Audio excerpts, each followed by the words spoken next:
அன்பான தேவ பிள்ளைகளுக்கு கர்த்தரும் இரட்சகருமாய் இருக்கிற இயேசு கிறிஸ்து நாமத்தில் அன்பின் வாழ்த்துக்கள். இந்த நாளிலும் கர்த்தருடைய வேதம் நமக்கு சொல்லுகிற காரியங்களை நாம் தியானிப்போம். மார்க் எழுதின சுவிசேஷம் 10ஆம் அதிகாரம் 13ஆம் வசனத்தை நாம் வாசிக்கும் போது,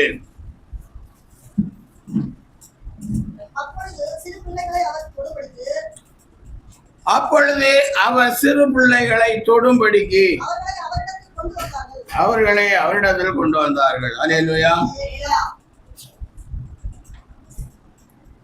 சிறு பிள்ளைகளை தொடும்படிக்கு சிறு பிள்ளைகளை அவரிடத்தில் கொண்டு வந்தார்கள். அல்லேலூயா. இயேசு கிறிஸ்து இந்த உலகத்திலே ஊழியம் செய்த நாட்களிலே பெற்றோர்கள் சிறு பிள்ளைகளை இயேசு தொடும்படிக்கு அவரிடத்தில் கொண்டு வந்தார்கள். அல்லேலூயா. 16ஆம் வசனம், அவர்களை அணைத்துக் கொண்டு அவர்கள் மேல் கைகளை வைத்து அவர்களை ஆசீர்வதித்தார். அல்லேலூயா. சிறு பிள்ளைகளை இயேசு தொட வேண்டும் என்று அவரிடத்தில் கொண்டு வந்தார். அப்ப அவர்களை அணைத்துக் கொண்டு அவர்கள் மேல் கைகளை வைத்து அவர்களை ஆசீர்வதித்தார்கள். அல்லேலூயா.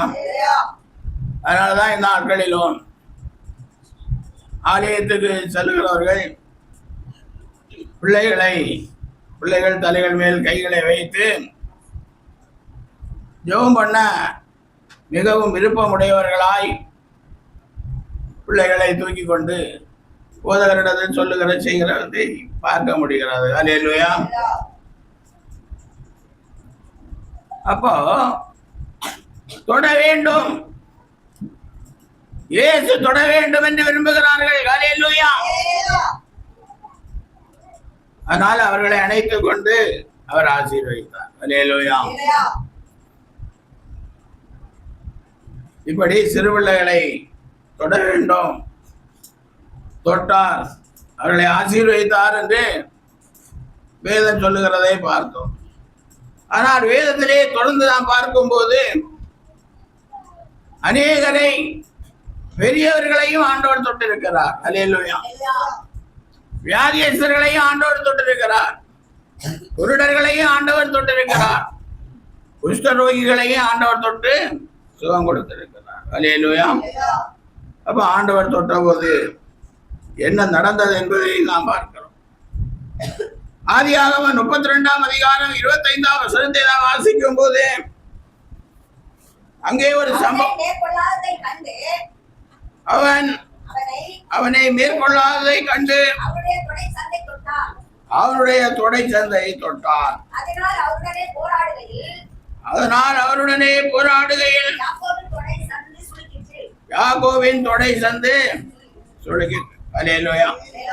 இங்க பார்க்கும்போது யாக்கோனுடைய ஜெபம் தன்னுடைய மனைவி பிள்ளைகளை குறித்தே இருக்கிறது. அல்லேலூயா. பிள்ளைகளை குறித்தே அங்கே யாக்கோபு ஜெபிக்கிறான். எப்படி சொல்லி ஜெபிக்கிறான்? யாக்கோபு பிந்தி தரித்திருந்தான்.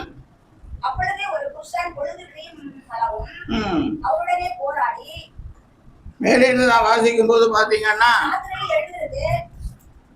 அவன் மனைவி பிள்ளைகளை கொண்டு போடுவான் என்று சொல்லுகிறான். அல்லேலூயா.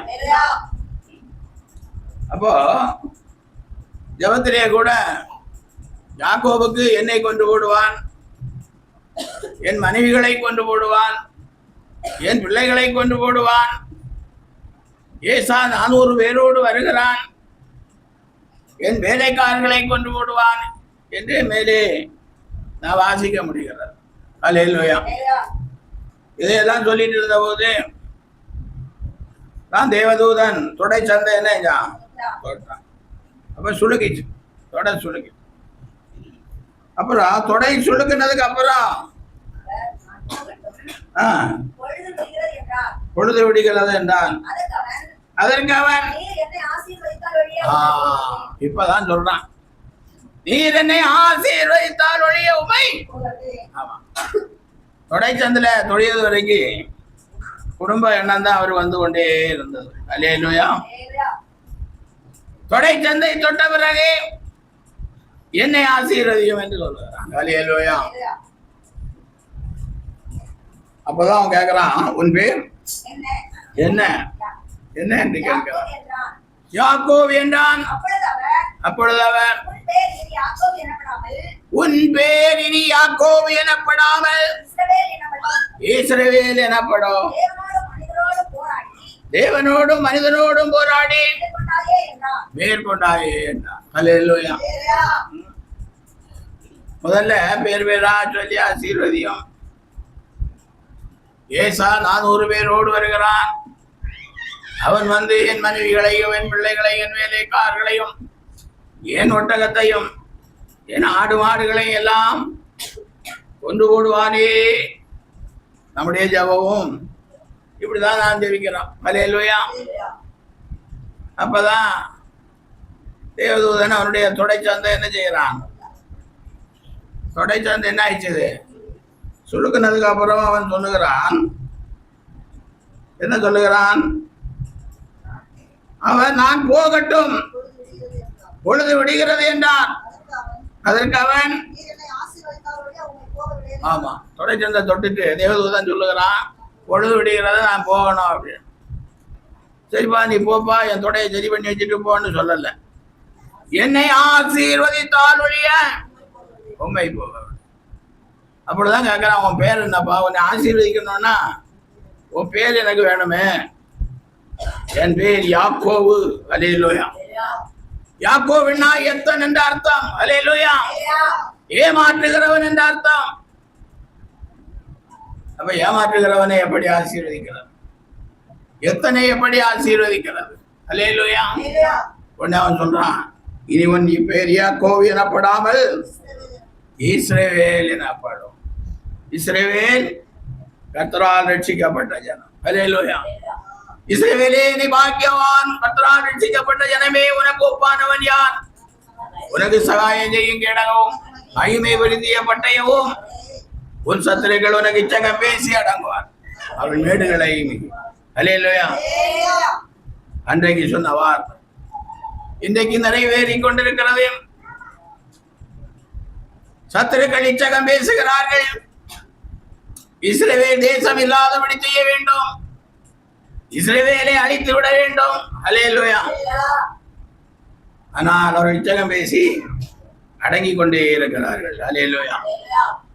எகிப்து இச்சகம் பேசி அடங்கி விட்டது. ஜோர்டான் இச்சகம் பேசி அடங்கி விட்டது. ஐக்கிய எமிரேட் இத்தகம் பேசி அடங்கி விட்டது. ஈராக்கு இத்தகம் பேசி அழிக்க வேண்டும் என்று சொல்லி பேசி அழிந்து விட்டது, அடங்கி விட்டது. அல்லேலூயா. இப்படி நமக்கு தெரியல. இப்ப இந்த யுத்தம் வந்த பிறகுதான் தெரியுது. எத்தனையோ நாடுகள் இஸ்ரவேல் நாடோடு உடன்படிக்கை பண்ணி வைத்து கொண்டிருக்கிறாங்க. என்ன உடன்படிக்கை? ஆபிரகாம் என்ற ஒரு உடன்படிக்கையை பண்ணி வைத்து இஸ்ரவேலுக்கு நண்பர்களாய் மாறி இருக்கிறார்கள். அல்லேலூயா. அன்று என்னை ஆசீர்வதியும் என்று யாக்கோபு கேட்டது நிமித்தம் இன்றும் அவன் ஆசீர்வதிக்கப்பட்டவனாக இருக்கிறான். அல்லேலூயா. அமெரிக்காலே ஒரு தொழிலதிபர் இருக்கிறார், எலான் மஸ்க். அவன் யூதன். அல்லேலூயா. அவன் உலகத்திற்கே பெரிய பணக்காரன். அல்லேலூயா. பாருங்க, என்ன ஆசீர்வதியும் என்று யாக்கோபு கேட்ட ஜெபம் இன்றைக்கு நிறைவேறி கொண்டிருக்கிறது. அல்லேலூயா. அதனால் தேவனுடைய பிள்ளைகளே, ஆண்டவர் நம்முடைய ஜெபத்துல நம்ம என்ன செய்யணும்? தொடணும். எங்க தொடியது? உலகால் படிட்டு ஒரு காலத்துல ஜெபம் பண்ணணும். இப்ப உட்கார்ந்து ஜெபம் பண்றோம், இப்ப படுத்து கொண்டு ஜெபம் பண்றோம். அப்ப எங்க தொட கொடுக்கிறது? அல்லேலூயா. நம்ம ரொம்ப ஞானம் உள்ளவர்களா இருக்கணும். ராம் முழுவதும் ஜெயிப்பதில்லை. அல்லேலூயா. இரவு முழுவதும் யாக்கோபை போல ஜெபித்தால் நிச்சயமாக ஆண்டவர் நம்மோடு பேசுவார், ஆண்டவர் நம்மை தொடுவார், ஆண்டவர் நம்மை ஆசீர்வதிப்பார். அல்லேலூயா. சபைகளிலே இரவு ஜெபம் வைத்துக் கொண்டிருந்தார்கள். நான் எவ்வளவோ இரவு ஜெபங்களிலே கலந்து கொண்டு செய்தியை கொடுத்திருப்பேன். அந்த இரவு ஜெபம் சுருங்கி 9 மணியிலே இருந்து தொடங்கி 2 மணி என்று சொன்னாங்க.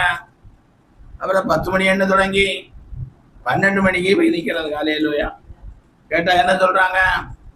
எல்லாரும் காலையில எங்க போனோம்? வேலைக்கு போனோம். தேவனுக்கு விருப்பத்துக்கு கிடையாது இப்ப ஜெபம்.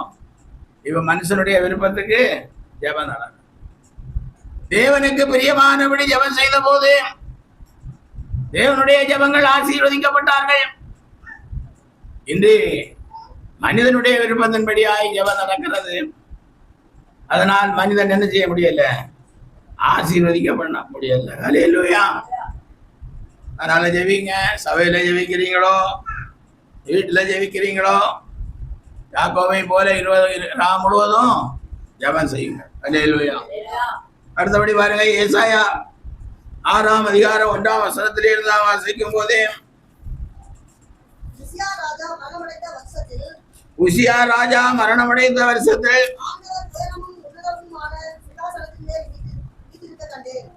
ஆண்டவர் உயரவும் உன்னதமான சிங்காசனத்தின் மேல் வீற்றிருக்க கண்டேன். அவருடைய வஸ்திர தொங்கலால் தேவாலயம் நிறைந்திருந்தது. அல்லேலூயா. உசியா ராஜா மந்திரி சபையிலே ஏசாயா என்ற தீர்க்கதரிசி இருந்தார். அவர் என்ன சொல்லுகிறாரோ அதை உசியா ராஜா என்ன செய்வார்? நிறைவேற்றுவார். அதனால ஏசாயா நல்ல செல்வ செழிப்போடு வாழ்ந்து கொண்டிருந்தார். திடீரென்று உசியா ராஜா மரணம் அடைகிறார். அப்போ உசியா ராஜா மரணம் அடைந்த போது ஏசாயா என்ன காண்கிறான்? ஆண்டவர் உயர உன்னதமான சிங்காசனத்தின் மேல் வீற்றிருக்க கண்டேன். இப்பதான் தேவாலயத்துக்கு போறார் ஏசாயா. உசியா ராஜா மரணம் அடைந்தவர்கள் தான் எங்க போறார்? தேவாலயத்துக்கு போறார். நிறைய பேர் அப்படிதான் ஆலயத்துக்கு போறது என்ன கஷ்டமும் நஷ்டமும் எல்லாம் ஆசீர்வாதத்தின் வாசல் எல்லாம் அடைபட்டவர்கள் தான் எங்க போறாங்க? ஏசாயாவே அப்படி இருக்கும்போது நாம் எப்படி? அல்லேலூயா. பாஸ்டர் சொல்லுவாரு, என்ன வேணுமானாலும் நமக்கு ஆலயத்துக்கு போனா, அவர் சொல்ற டைம்ல ஆலயத்துக்கு போனா நமக்கு எங்க ஆசீர்வாதம் வரும்? அல்லேலூயா. அடுத்து வாசிங்க. சேராபீன்கள் அவருக்கு மேலாக நின்றார்கள். அவர்களில் ஒவ்வொருவருக்கும் அவ்வாறு சட்டைகள் இருந்தன. ஒவ்வொருவனும் தன் 2 சட்டைகளால் முகத்தை மூடி, 2 சட்டைகளால் தன் கால்களை மூடி, 2 சட்டைகளால் பறந்து ஒருவரை ஒருவர் நோக்கி, சேனைகளின் கர்த்தர் பரிசுத்தர், பரிசுத்தர், பரிசுத்தர், பூமி அனைத்தவருடைய மகிமையால் நிறைந்திருக்கிறது என்று கூப்பிட்டு சொன்னார்கள். கூப்பிடுகிறவர்களின் சத்தத்தால் வாசல்களின் நிலைகள் அசைந்து ஆலயம் புகையினால் நிறைந்தது. எழுதுவர்கள் கூப்பிடும் போது ஆலயத்தின் நிலை வாசல்கள் எல்லாம் என்ன செய்கிறது? அசைகிறது. இப்ப பூமி அதிர்ச்சி வந்தா எல்லாம் பில்டிங் எல்லாம் அசையத பாக்குறாங்கல்ல, அது மாதிரி ஆலயத்தின் நிலைக்கால்கள் எல்லாம் என்ன செய்கிறது? அசைகிறது. ஆனா விழல்ல, அசைகிறது. அப்பொழுது ஏசாயா என்ன சொல்லுகிறான் பாருங்க. அப்பொழுது நான் ஐயோ அதமானேன், நான் அசுத்த உதடுகள் உள்ள மனுஷன், அசுத்த உதடுகள் உள்ள ஜனங்கள் நடுவில் வாசமாய் இருக்கிறவன், சேனைகளின் கர்த்தராகிய ராஜாவை எங்கள் கண்டதே என்றான். அல்லேலூயா. உசியா ராஜாவுக்கு தீர்க்கதரிசியா இருந்தவன். அப்பொழுது அவனுக்கு நாம் சொல்லுகிறது அசுத்த உதடு, அசுத்தமான வார்த்தைகள் என்று தெரியவில்லை. தேவாலயத்துக்கு வந்தபோது தேவதூதர்கள் கர்த்தர் பரிசுத்தர் பரிசுத்தர் என்று சொல்லுகிற சத்தத்தை கேட்ட பொழுது இப்ப சொல்லுகிறான், நான் அசுத்த உதடுள்ள மனுஷன், அசுத்த உதடுகள் உள்ள மனுஷன் மத்தியிலே வாசம் பண்ணுகிறேன். சேனைகளின் கர்த்தராகிய ராஜாவை என் கண்கள் கண்டது. இப்பதான் ஆண்டவர் என்னை காண்கிறார் என்று சொல்லுகிறார். அப்பொழுது கேருபீன்கள் ஒருவன் பலிபீடத்திலிருந்து தன் கையிலே பிடித்த குரட்டால் ஒரு நெருப்பு தழலை எடுத்து என்னிடத்தில் பறந்து வந்து அதனால் என் வாயை தொட்டு, இதோ உன் உதடுகளை தொட்டதினால் உன் அக்கிரமம் நீங்கி உன் பாவம் நிவர்த்தியானது. அல்லேலூயா. இப்ப பாருங்க, பலிபீடத்திலிருந்து தன் கையிலே பிடித்த குரட்டால் ஒரு நெருப்பு தழலை எடுத்து என்னிடத்தில் பறந்து வந்து அதனால் என் வாயை தொட்டு. அல்லேலூயா. நெருப்பு தழல், ஒரு பெரிய நெருப்பு ராட நல்ல குரடால் தூக்கி கொண்டு வராரு. தொட்டு, நாவை தொட்டு, நெருப்பு நாவில பட்டா எப்படி இருக்கும்? நல்ல சுகமா இருக்குமா? அல்லேலூயா. அப்ப நெருப்பு தழலால் தொட்ட போது தொட்டு என்ன சொல்லுகிறான்? அதனால் என் வாயை தொட்டு, இதோ இது உன் உதடுகளை தொட்டதினால் ஒரு அக்கிரமம் நீங்கி. ஆமா, இப்ப அக்கிரமம் நீங்கி. அப்ப தேவாலயத்துக்கு வந்தா அங்க தேவ கேருபீன்களும் சேராபீன்களும் அங்க பறக்கிறத நம்ம பார்க்கணும். அல்லேலூயா. இப்ப நம்ம செய்தி நேரத்துல ஆனாலும் சரி, பாடல் நேரத்துல ஆனாலும் சரி, கேருபீன்கள் சேராபீன்கள் தங்கள் 2 சிறகுகளால் வாய்களை மூடிக்கொண்டு, தங்கள் 2 சிறகுகளால் செட்டைகளால் தன் முகத்தை மூடி, செட்டைகளால் தன் கால்களை மூடி ஒவ்வொரு குரல் சொல்லுகிறாங்க, சேனைகளின் கர்த்தர் பரிசுத்தர் பரிசுத்தர். அப்பொழுது இவன் என்ன சொல்லுகிறான்? அப்பொழுது நான் ஐயோ நான் செத்துட்டேன். இப்போ என்ன கண்டேன்? நான் அசுத்த உதடுள்ள மனுஷன், அசுத்த உதடுள்ள மனுஷர்களின் நடுவில் வாசமாய் இருக்கிறவன், சேனைகளின் கர்த்தராகிய ராஜாவை என்கள் அதனால அதமானேன் என்றான். அதனால பலிபீடத்திலிருந்து ஒரு நெருப்பை கொண்டு வாயை தொட்டான். அல்லேலூயா. தொட்ட மாத்திரத்திலே என்ன சொல்லுகிறான்?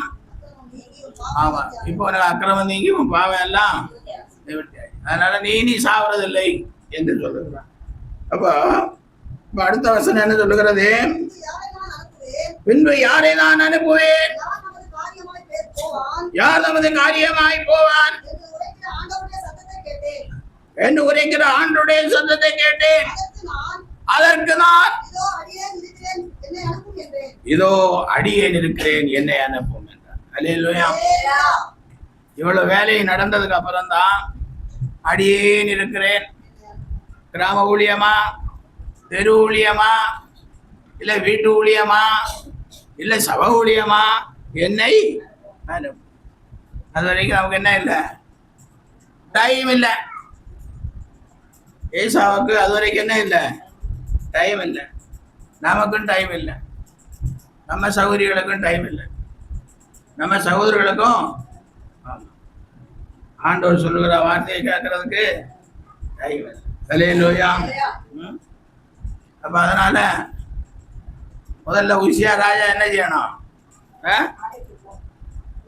உசியா ராஜா மரணம் அடையணும். அப்ப நமக்கு வர ஆசீர்வாதம் எல்லாம் சாவணும். இந்த வேதம் சொல்லுகிறபடி பார்த்தால் நமக்கு வர ஆசீர்வாதம் எல்லாம் என்ன செய்யணும்? கட்டாகணும். அப்பதான் ஒழுங்கா ஆலயத்துக்கு வருவோம். அப்ப ஆலயத்துக்கு வந்தா தரிசனங்களையும் காண்பீங்க, சொப்பனங்களையும் காண்பீங்க, ஆண்டோடைய சத்தத்தையும் கேட்பீங்க. தோ ஆண்டவரே நான் இருக்கிறேன், நான் போகிறேன் என்று சொல்லுவீங்க. அல்லேலூயா. அப்ப அது வரைக்கும் இருக்கா இல்லாம இப்பொழுதே ஆண்டவர் நம்மை தொடுவதற்கு நாம் என்ன செய்யணும்? இடம் கொடுக்க. அடுத்தபடியா பாருங்க, எரேமியா தீர்க்கதரிசியின் புஸ்தகம் 1ஆம் அதிகாரம் 6ஆம் வசனம். அப்பொழுது நான் கர்த்தராகிய ஆண்டவரே, இதோ நான் பேச அறியேன், சிறு பிள்ளையாயிருக்கிறேன் என்றேன். ஆனாலும் கர்த்தர், நான் சிறு பிள்ளை என்று நீ சொல்லாதே, நான் உன்னை அனுப்புகிறேன், எல்லா இடத்திலும் நீ போய் நான் உனக்கு கட்டளையிடுகிறவைகளை எல்லாம் நீ பேசுவாயாக. அல்லேலூயா. எரேமியா சொல்றாரு, நான் சிறு பிள்ளை பேசக்கல, எனக்கு தெரியாது. பாருங்க, நம்ம சபையில இருக்க சிறு பிள்ளைங்க 2 பேர் இருக்கிறாங்க. அவங்களுக்கு என்ன தெரியாது? ஏதோ ஒன்று பேசிட்டு இருப்பாங்க. அவங்கவுங்க அப்பா அம்மாவுக்கு தான் பிள்ளைங்க பேசுறத ஓரளவுக்கு புரிஞ்சுக்குவாங்க. அல்லேலூயா. அதே மாதிரி ஆண்டவராகிய இயேசு கிறிஸ்து சொல்லுகிறார், நீ போய் நான் உனக்கு கட்டளை இடுகிறவைகளை எல்லாம் பேசுவாயாக. அல்லேலூயா. நீ அவர்களுக்கு பயப்பட வேண்டாம், உன்னை காக்கும்படிக்கு நான் உன்னுடனே இருக்கிறேன் என்று கர்த்தர் சொல்லி, கர்த்தர் தமது கரத்தை நீட்டி என் வாயை தொட்டு, இதோ என் வார்த்தைகளை உன் வாயிலே வைக்கிறேன். அல்லேலூயா. எரேமியா என்ன சொல்லி ஜெபம் பண்ணார்? நான் சிறு பிள்ளை, பேச அறியேன். அல்லேலூயா. தேவனுடைய பிள்ளைகளே, ஆண்டவருடைய வார்த்தைகளை கேட்டுக் கொண்டிருக்கிற சகோதரனே, சகோதரியே, நீ என்ன நினைக்கிறாய்? நான் சிறு பிள்ளை, நான் பேச அறியேன், எனக்கு அவ்வளவு பெரிய கல்வி ஞானம் இல்லை. ஆனா ஆண்டவர் சொல்லார், நீ போப்பா, அவர்களுக்கு பயப்படவும் வேண்டாம். ஆமா, அப்படி சொல்லி அவன் வாயை என்ன செய்கிறான்? தொட்டு, இதோ என் வார்த்தைகளை உன் வாயிலே வைக்கிறேன். வார்த்தையை வாயில வைக்கிறார். அல்லேலூயா. பார், பிடுங்கவும் இடிக்கவும் அடிக்கவும் கவிழ்க்கவும் கட்டவும் நாட்டவும் உன்னை நான் இன்றைய தினம் ஜாதிகள் மேலும் ராஜ்யங்களின் மேலும், ஆமா, பிடுங்கவும் கட்டவும் அழிக்கவும் என்ன வேணுங்களும் செய்யலாம். ராஜாக்களை ஏற்படுத்தலாம், ராஜாப்பாக்களை தள்ளலாம், மழையை பெய்ய வைக்கலாம், மழை இல்லாதபடி வானத்தை என்ன செய்யலாம்? அடைக்கலாம், என்ன வேணுமானாலும் செய்யலாம். பாயே ஆண்டவர் சொல்றார். அல்லேலூயா. அதனால் என்னுடைய பிள்ளைகளே, நீ சிறு பிள்ளையாய் இருக்கிறாய் என்று நினைத்தார், பேச தெரியாத சிறு பிள்ளையாய் இருக்கிறாய் என்று நினைத்தார், நிச்சயமாக தேவி உன் வாயை ஆண்டவர் என்ன செய்வார்? அல்லேலூயா. அடுத்தபடியாய் பாருங்கள், அப்போஸ்தலர் 9ஆம் அதிகாரம் 1ஆம் வசனம். சவுல் என்பவன் இன்னும் கர்த்தருடைய சீசரை பயமுறுத்தி கொலை செய்யும்படி சீரி பிரதான ஆசாரியரிடத்திற்கு போய் இந்த மார்க்கத்தாராகிய புருஷரை ஆகிலும் ஸ்திரீகளை ஆகிலும் நான் கண்டுபிடித்தால் அவர்களை கட்டி எருசலேமுக்கு கொண்டு வரும்படி தமஸ்குவில் உள்ள ஜெப ஆலயங்களுக்கு நிருபங்களை கேட்டு வாங்கினான். அல்லேலூயா.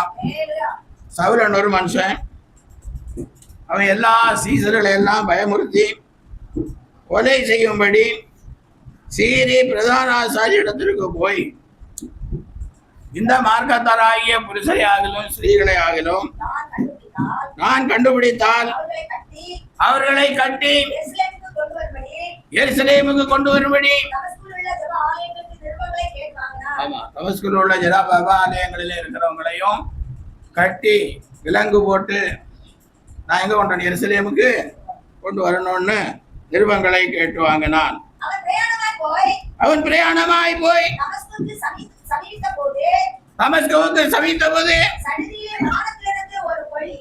சடுதியிலே வானத்திலிருந்து ஒரு வழி அவனை சுற்றி பிரகாசித்தது. அவன் தரையிலே விழுந்தான். அப்பொழுது சவுலே, சவுலே, நீ என்னை ஏன் துன்பப்படுத்துகிறாய் என்று தன்னுடனே சொல்லுகிற ஒரு சத்தத்தை கேட்டான். அதற்கு அவன், ஆண்டவரே, நீர் யார் என்றார். அதற்கு கர்த்தர், நீ துன்பப்படுத்துகிற இயேசு நானே, நீ துன்பப்படுத்துகிற இயேசு நானே, முள்ளில் உதைக்கிறது உனக்கு கடினமாம் என்றார். முள்ளில் உதைக்கிறது உனக்கு கடினமாம் என்றான். அவன் நடுங்கி திகைத்து, ஆண்டவரே, ஆண்டவரே, நான் என்ன செய்ய சித்தமாய் இருக்கிறீர் என்றான். நான் என்ன செய்ய சித்தமாய் இருக்கிறீர் என்றான். அதற்கு கர்த்தர், அது போதும். அல்லேலூயா. அல்லேலூயா. பாருங்க 18ஆம் வசனம். 17. அப்பொழுது அனனியா போய் வீட்டுக்குள் பிரவேசித்து அவன் மேல் கையை வைத்து, சகோதரனாகிய சவுலே, நீ வந்த வழியிலே உனக்கு தரிசனமான இயேசுவாகிய கர்த்தர் நீ பார்வை அடையும் படிக்கும், பரிசுத்த ஆவியினாலே நிரப்பப்படும் படிக்கும் என்னை அனுப்பினார் என்றார். உடனே அவன் கண்களில் இருந்து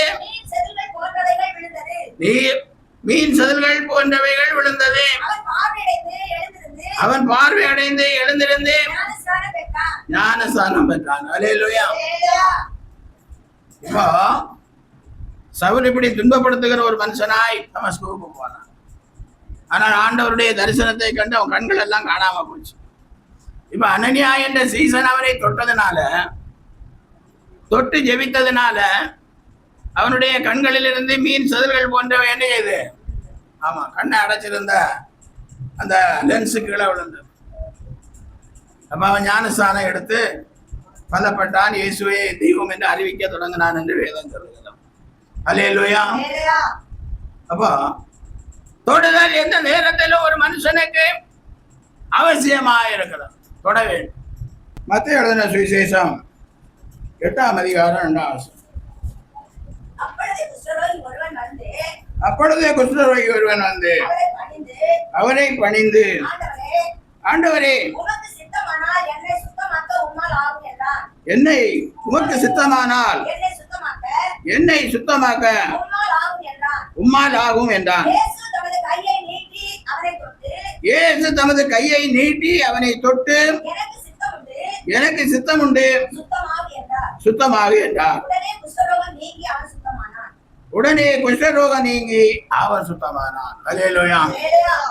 குஷ்டரோகி ஒருவன். இந்த காலம் மாதிரி கிடையாது, அந்த காலம். குஷ்டரோகிகளுக்கு என்று தனி ஊர் ஏற்பாடு வச்சிருப்பாங்க. அந்த ஊர்ல தான் குஷ்டரோகிகள் இருக்கணும். குஷ்டரோகிகள் வெளியே எங்க என்ன செய்யக்கூடாது, வரக்கூடாது. ஆனா இங்க ஒரு குஷ்டரோகி எப்படியோ இயேசுவை தேடி வந்துட்டான். இப்ப தேடி வந்தவன் என்ன சொல்றான்? உமக்கு சித்தமானால், ஆமா, உமக்கு சித்தமானால் என்னை சுத்தமாக்க உமாலாகும் என்று ஒரு வேண்டுதலை அங்கே வைக்கிறான். இயேசு அவனை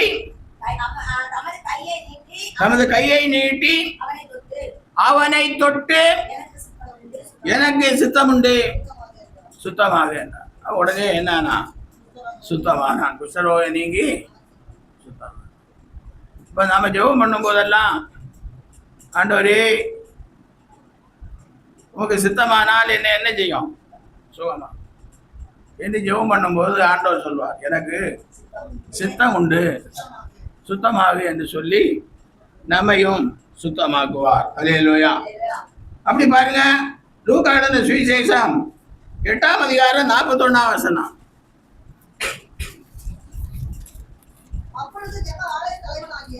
அப்பொழுது ஜெபாலய தலைவனாகிய எவீர் என்னும் பேருள்ள ஒருவன் வந்து இயேசுவின் பாதத்தில் விழுந்து 12 வயதுள்ள தம்முடைய ஒரே குமாரத்தி மரண அவஸ்தையாய் இருக்கிறபடியால் தன் வீட்டிற்கு வரும்படி அவரை வேண்டிக் கொண்டான். அவர் போகையில் திரளான ஜனங்கள் அவரை தரிக்கிறார்கள். 49 வசனம். அவன் இப்படி பேசிக் கொண்டிருக்கையில் ஜெபாலய தலைவருடைய வீட்டிலிருந்து ஒருவன் வந்து அவரை நோக்கி, உம்முடைய குமாரத்தை மரித்து போனால் போதகரை வருத்தப்படுத்த வேண்டாம் என்றார். அல்லேலூயா. ஒருவன் வந்து தன்னுடைய குமாரத்தை மரண அவஸ்தையில் இருக்கிறாள் என்று வேண்டுதல் பண்ணுகிறார். அவர் அவரோடு கூட போகும்போது வீட்டில இருந்து ஒருத்தன் வந்து சொல்லுகிறான், குமாரத்தி மரித்து போய்விட்டார். அல்லேலூயா. அடுத்த வசனம் வாசிங்க. இயேசு அதை கேட்டு, இயேசு அதை கேட்டு பயப்படாதே, பயப்படாதே, விசுவாசமுள்ளவனாய் இரு. விசுவாசம் உள்ளவனாயிரு, அப்பொழுது அவள் ரட்சிக்கப்படுவாள் என்றார். அப்பொழுது அவள் ரட்சிக்கப்படுவாள் என்றார். அவர் வீட்டில் வந்தபோது அவர் வீட்டில் வந்தபோது பேதுருவையும் யாக்கோபையும் யோவானையும் பேதுருவையும் யாக்கோபையும் யோவானையும் பெண்ணின் தகப்பனையும் தாயையும் தவிர பெண்ணின் தகப்பனையும் தாயையும் தவிர வேறொருவரையும் உள்ளே வேறொருவரையும் உள்ளே வரவிடாமல் வர விட்டாமல் எல்லாரும் அழுது அவளை குறித்து துக்கம் கொண்டாடுகிறதை எல்லாரும் அழுது அவளை குறித்து துக்கம் கொண்டாடுகிறதை கண்டு கண்டு அழாதேயுங்கள், அழாதேயுங்கள், அவள் மரித்து போகவில்லை, அவள் மரித்து போகவில்லை, நித்திரையாயிருக்கிறாள் என்றார். நித்திரையாயிருக்கிறாள் என்றாள். அவள் மரித்து போனாள் என்று அவள் மரித்து போனாள் என்று அவர்கள் அறிந்ததினால் அவர்கள் அறிந்ததினால் அவரை பார்த்து நகைத்தார்கள். அவரை பார்த்து சிரித்தார். அல்லேலூயா. செத்து போன பிள்ளைய பார்த்து ஆமா நித்திரையாயிருக்கிறாள் என்று சொன்னதுனால எல்லாரும் நகைத்தார்கள். எல்லாரையும் அவர் வெளியே போக பண்ணி அவர்கள் நகைத்ததுனால எல்லாரையும் வெளியே போங்கன்னு சொல்லி அவர்களை போக பண்ணி அவருடைய கையை பிடித்து அவருடைய கையை பிடித்து பிள்ளையே எழுந்திரு பிள்ளையே எழுந்திரு என்றார். என்றார். அப்பொழுது அவள் உயிர் திரும்ப வந்தது. அவள் உயிர் திரும்ப வந்தது. உடனே உடனே அவள் எழுந்திருந்தாள். அவள் எழுந்திருந்தாள். அவளுக்கு ஆகாரம் கொடுக்க அவளுக்கு ஆகாரம் கொடுக்க கட்டளையிட்டார். கட்டளையிட்டார். அல்லேலூயா. ஏயா, கையை பிடித்து கையை தொட்டு பிள்ளையே எழுந்திரு. எழுந்திரு. உடனே அவ எழுந்தாள். ஆகாரம் கொடுக்க கட்டளை. அப்போ இயேசு தொட்டால் மரித்தவர்களும் உயிர் பெற முடியும். அல்லேலூயா. மரண தருவாயில் இருக்கிறவர்களும் உயிர் பெற முடியும். நாங்கள் கிராம ஊழியர்கள் ஒரு சுமார் ஒரு 30 வருடங்களுக்கு முன்பாக கிராம ஊழியங்களுக்கெல்லாம் ஒரு தடவை அப்படியே ஆந்திராவுக்கு கிராம ஊழியம். இப்போ அங்கே போய் அந்த தெலுங்கு தெரிஞ்ச ஊழியர்கள் எல்லாம் பாடி தெருவில் எல்லாம் ஜெபம் பண்ணோம். அப்போ ஒருத்தர் வந்து என் மனைவி ரொம்ப சீரியஸாக இருக்கிறாங்க, அவன் இனி பிழைக்க மாட்டாங்கன்னு சொல்லி டாக்டருங்க அனுப்பிட்டாங்க, ஜெபம் பண்ணுங்க அப்படின்னு. நாங்கள் எல்லாம் போய் நல்லா சோத்திரம் பண்ணி அந்த அம்மா மேலே தலையில கையை வச்சு எல்லாரும் ஜெபம் பண்ணாங்க. அது கட்டில் மேலே அது அங்கே பாருங்க, அந்த வீட்டுக்கு முன்னால் கொஞ்சம் அப்படியே இடம் ஓடெல்லாம் போட்டு நல்லா வசதியாக வச்சுருப்பாங்க. காற்றோட்டமாக படுத்து வெயில் காலத்தில் தூங்கலாம். அதில் ஒரு கட்டிலில் போட்டு வச்சுருந்தாங்க. அந்த அம்மா திடீரென்னு கண்ணு முழிச்சு பார்க்குது. அல்லேலூயா. இது என்ன சத்தம்?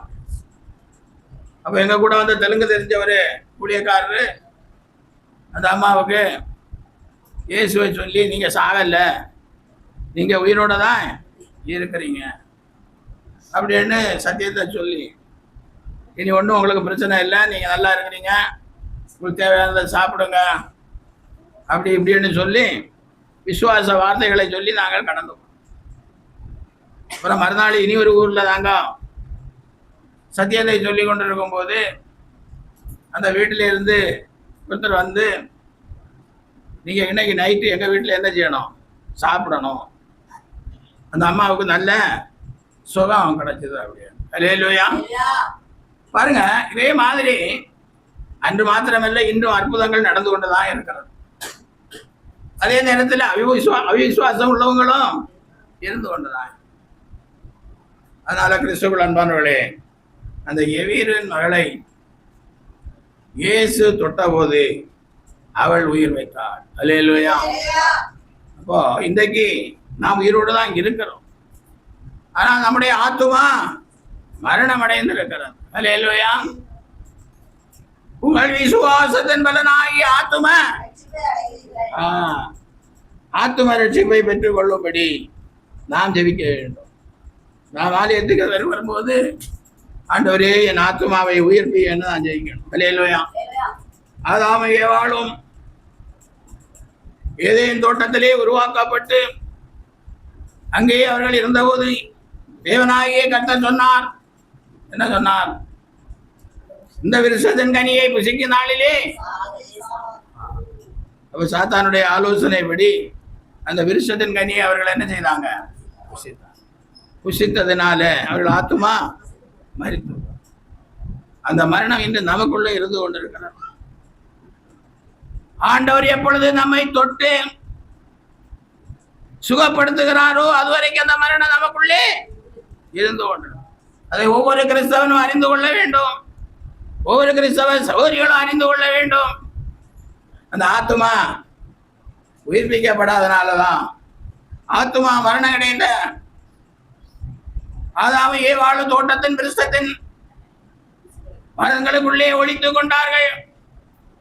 ஆதாமே நீ எங்கே இருக்கிறாய் என்று கேட்டபோது மரத்துக்கு பின்னாலே ஒளித்து உன்னை நிர்வாணி என்று சொன்னது பாருங்க. அதே மாதிரி இன்றைக்கு நாமும் இயேசுவனுடைய சத்தத்தை கேட்காமல் எப்படி ஒழித்துக் கொள்ள முடியுமோ என்று பிரயாசப்படும். ஞாயிற்றுக்கிழமை எப்படியாவது வேலைக்கு சென்று ஞாயிற்றுக்கிழமை ஆலயத்துக்கு போகாதபடிக்கு ஆண்டுடைய வார்த்தையை கேட்காதபடிக்கு ஒழித்துக் கொள்ளலாமோ என்று ஆத்துமா மரணம் அடைந்தவர்கள் நினைத்துக் கொண்டிருக்கிறார்கள். அல்லேலூயா. அதனால இனி எல்லாம் அப்படி ஓடாதீங்க. எப்படி ஆயினும் உயிர்த்தெழுநாள் ஆராதனைக்கு ஓடி வந்து ஆராதனையிலே கலந்து கொண்டு ஆத்துமா ஜீவன் பெற பிரயாசப்படுங்கள். அல்லேலூயா. அப்புறம் அடுத்தபடி பாருங்க, மத்தேயு 9ஆம் அதிகாரம் 29ஆம் வசனம்.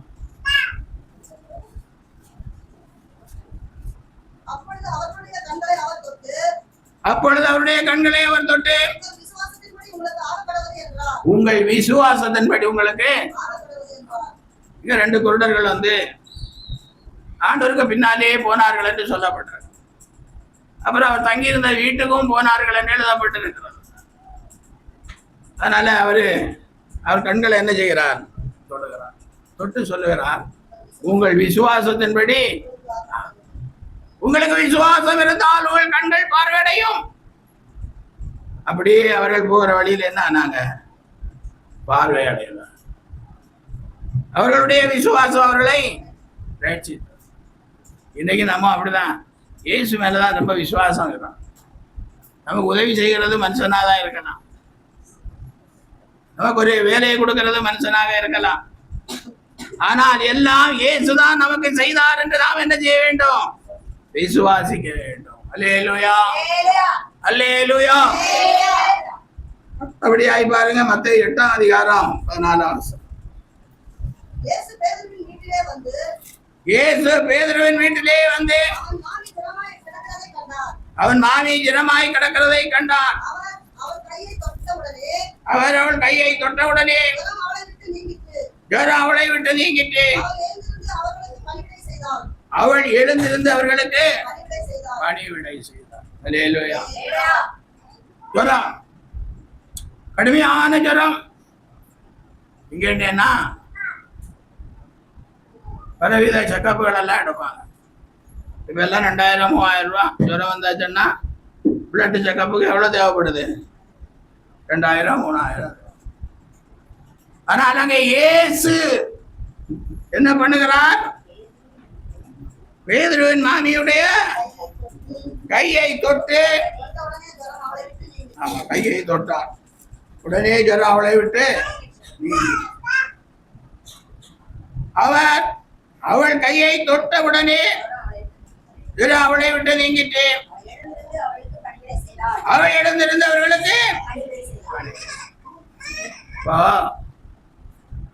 நமக்கு ஜுரம் வந்துச்சுன்னு வச்சுங்க, ஏதோ டாக்டர் ஊசி போட்டு மாத்திரை கொடுத்து சுகப்படாது, ரொம்ப டயர்டாகவே இருப்போம்.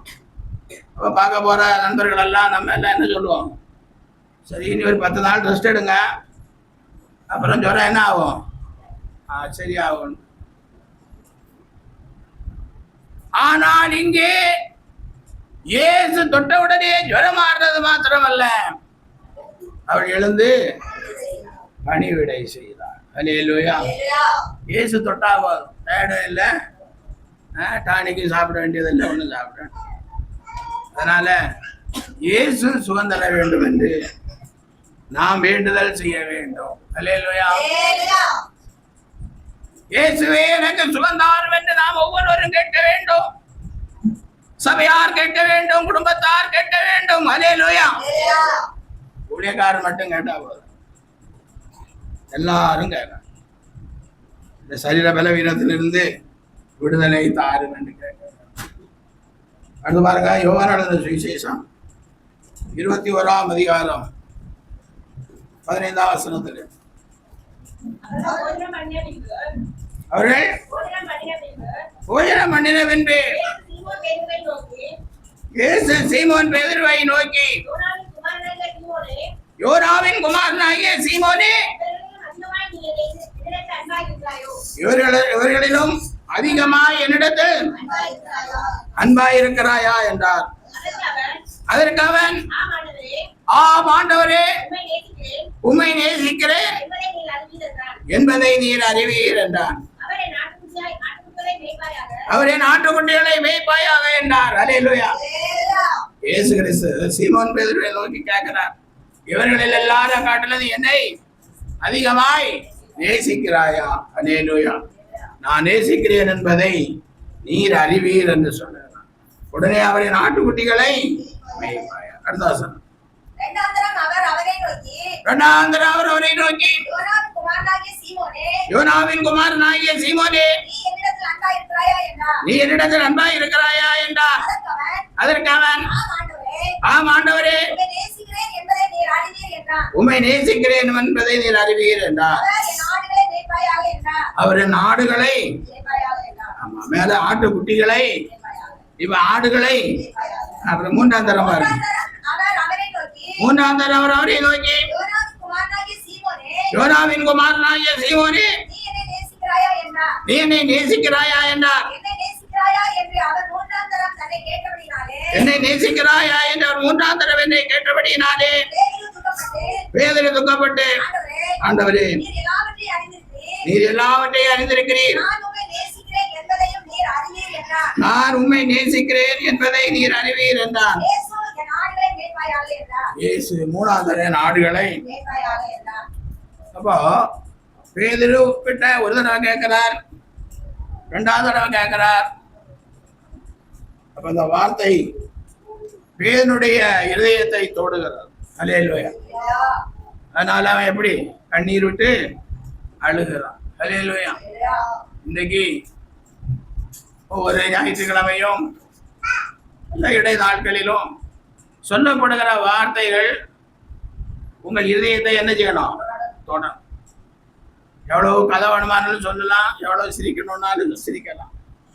ஆனா வார்த்தை உங்கள் இருதயங்களை தொடர். பேதுருவிடத்துல 3 தடவை கேட்கிறார், என் ஆட்டுக்குட்டிகளை மேய்ப்பாயாக, என் ஆடுகளை மேய்ப்பாயாக, என் ஆடுகளை மேய்ப்பாயாக. அல்லேலூயா. அப்போ அவனுக்கு அழுக வந்து போச்சு. என்னை நீ நல்லாதான் அறிவீர், ஆனாலும் ஒரு தடவை என்ன பண்ணிட்டேன்? மறுதளிச்சு. உம்மோடு மரிக்கவும் ஆயத்தமாக இருக்கிறேன் என்று சொன்னதான் இந்த வாயாலே மறுதளிச்சு. அதை நினைச்சு அழுகிறான். அல்லேலூயா. அதனால கிறிஸ்துவுடன் அன்பான தேவ பிள்ளைகளே, நாமும் ஆண்டுடைய வார்த்தையை கேட்டு கல்லு மாதிரி உட்கார்ந்துருக்க கூடாது, மனசாகப்பட்டு ஆளணும். அல்லேலூயா. நாம் ஒவ்வொரு வாரமும் அப்படி ஓடி வருகிறோம் ஆலயத்துக்கு. எதுக்கு? ஏதாவது 4 வார்த்தை நமக்கு பிரயோஜனமாய் உள்ளதாய் இருக்கணுமே. நான் பழைய வாழ்க்கையை விட்டு, பழைய மனுஷனை விட்டு மனம் திரும்பணுமேன்னு வரணும். அல்லேலூயா. பேதுருவை போல மனஸ்தாபப்பட்டு அழுததுனாலதான் பேதுரு முதன்மையான சீசனாக இந்நாள் வரைக்கும் அவர் குறிக்கப்படுகிறார். அல்லேலூயா. அவர் அடக்கம் பண்ணப்பட்ட, மரித்து அடக்கம் பண்ணப்பட்ட தேவாலயம் தான் இன்னைக்கு போப்பாண்டோர் இருக்கிறார். பேதுருவுக்கு சிஷ்யன் அவர். அல்லேலூயா. அதை பற்றி எல்லாம் நம்ம ஒன்றும் சொல்ல முடியாது. அல்லேலூயா. இயேசுனுடைய வார்த்தை வேறு, பேதுருடைய வார்த்தை வேறு. இந்நாட்களிலே ஊழியத்தை செய்கிறவர்களுடைய சிந்தனையும் வார்த்தையும் வேற வேற ஆயிருக்கிறது. அல்லேலூயா. அதனால கிறிஸ்துவுடன் அன்பானவர்களே, ஆண்டவர் நம்மை தொட வேண்டும். நாம் ஜெபிக்கும் போது நம்மை தொட வேண்டும். நாம் வியாதியாயிருக்கும் போது நம்மை தொட வேண்டும். நாம் அவருடைய பிள்ளையா இருந்தாலும் ஆண்டவர் நம்ம என்ன செய்யணும்? தொடுதல் எப்போ இருந்து கொண்டே இருக்கணும். அப்படி இருந்து கொண்டிருந்தாதான் நாம் கர்த்தரால் ஆசீர்வதிக்கப்பட்டோம். நான் இப்படியான ஆசீர்வாதத்தை ஆண்டவர் நமக்கு கொடுக்கும்படியாய், வார்த்தையினால் இயேசு நம்மை தொடும்படியாய், இந்த நாளின் செய்தி மூலம் ஆண்டவர் என்னை தொட்டார் என்ற விசுவாசத்தோடு நாம் ஆண்டவரை நோக்கி ஸ்தோத்திரிப்போம். சோத்ராம் சோத்ராம் சோத்ராம் சோத்ராம் சோத்ராம். எங்களை அதிகமாய் நேசிக்கிற பரலோகத்தின் தெய்வமே இயேசுவே, இந்த ஆசீர்வதிக்கப்பட்ட வார்த்தைகளுக்கு கர்த்தாவே, சிறு பிள்ளைகளை தொடும்படி உம்மிடத்தில் கொண்டு வந்தார்கள் என்று வாசிக்கிறோம். சிறு பிள்ளைகளை மாத்திரமல்ல, எங்கள் ஒவ்வொருவரையும் ஒவ்வொரு நாளும் ஆண்டவர் தொட வேண்டும் என்ற விசுவாசம் நாம் நம்மை ஆண்டவருக்கு ஒப்பு கொடுக்கிறோம். சோதரா ஆண்டவரே, சோதரா, உங்களுடைய கருத்திலே எங்களை ஒப்பு கொடுக்கிறோம். ஆண்டவரே, எங்களை தொட்டு ஆசீர்வதிங்க.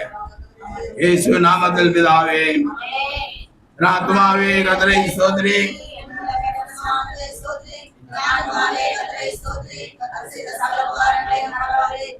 அக்கிரமங்களை எல்லாம் மன்னித்தேன், ஒன்றானதை அழிவுக்கு விலைக்கு விட்டு நன்மையினால் உன் வாயை திருப்தியாக்குகிறார். கொடுக்கப்படுகிற யாவருக்கும் கர்த்தர் நீதியையும் நியாயத்தையும் செய்கிறார். நம்முடைய கர்த்தராகிய இயேசு கிறிஸ்துவினுடைய கிருபையும் பிதாவாகிய தேவனுடைய அன்பும் பரிசுத்த ஆவியானுடைய ஐக்கியம் நடத்தல் அபிஷேகமும் ஆசீர்வாதம் வார்த்தையை கேட்ட பிள்ளைகளோடு சகல பரிசுத்தார்கள் நித்திய ஜீவன் ஊழியத்தோடும் என்றென்றுமாயிருப்பதாக. நாட்டிலே நான் வாசம் செய்கிற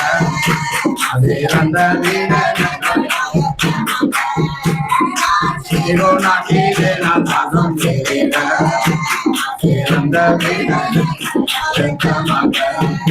கைகளால் கட்டினாலும் கைகளால் கட்டினாலும் கண்டிடவே ஆசையோடு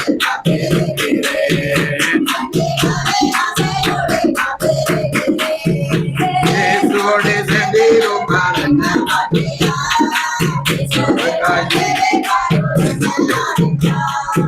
அல்லேலூயா அல்லேலூயா அல்லேலூயா.